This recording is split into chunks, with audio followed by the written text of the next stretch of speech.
Madaktari Africa will offer this opportunity for the local doctors to be trained.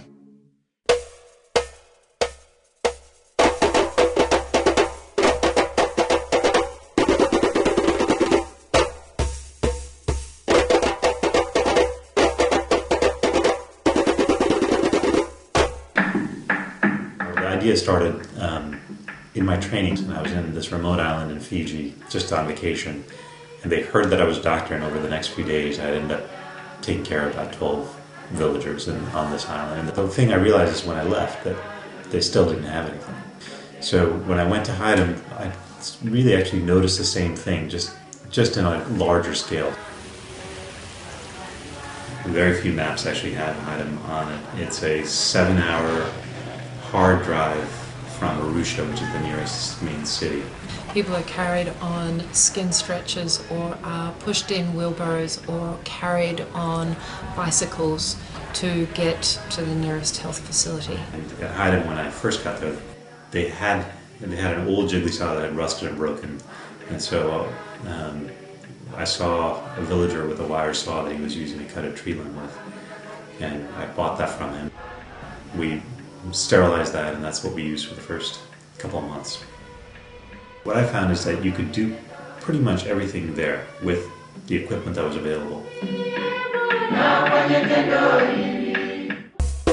They showed a CAT scan with an abnormal finding a child with hydrocephalus, water in the brain, that needed a shunt.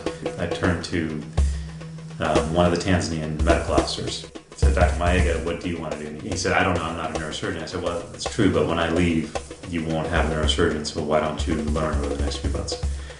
Yeah, I said, "Yes, me. I want to do." Then we started. And then over the next few weeks, he learned how to read CT scans, and then we did the first few operations together. And then after 3 months, he was actually able to do all these operations alone. By the end of my time there, after 6 months, he was starting to teach someone else how to do it.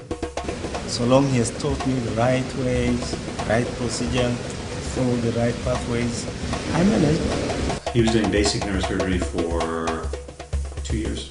During that time, he trained the Tanzanian MD to do basic neurosurgery. He had a knowledge, he had the skills, and we worked as a team together. And he was following us what I was doing, and then he found this is what he thought was not possible was possible. That is a really miraculous thing. I was seeing a lot of kids with neurosurgical problems on an outreach clinic. A friend had told me about Dylan and what he was doing at Haidam. I organised an aeroplane to come down, pick them up and take them to Haidam because he was only going to be there for a short time.